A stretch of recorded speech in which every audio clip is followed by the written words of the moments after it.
Hello， 大家好，我是幸福的眼泪。今天做了日式牛奶卷，非常松软可爱的小面包，超级松软，放3天都还是软乎乎的。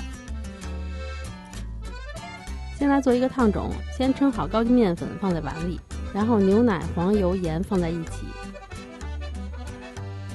拿去加热，把牛奶煮沸，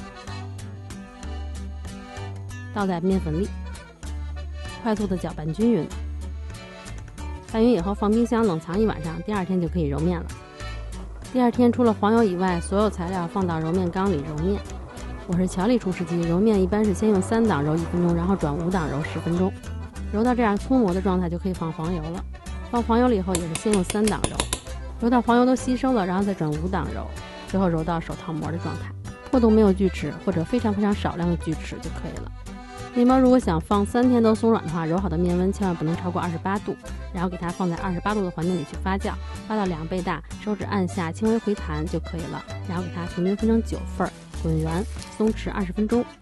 20分钟以后就可以整形了，把面团擀开，擀成牛舌状，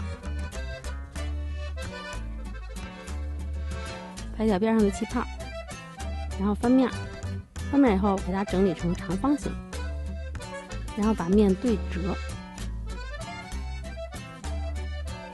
对折完以后再把2头都往中间卷，这样这个牛奶卷就整好了，特别简单。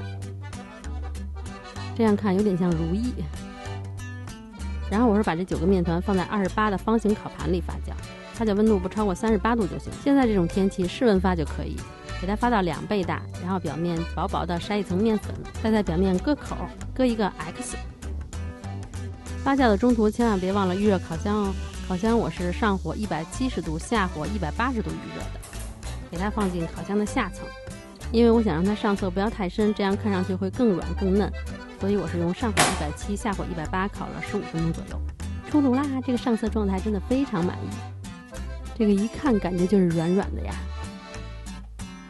面包真的非常好吃，又软又有嚼劲，奶味浓郁，做法简单，你们也赶快试试吧。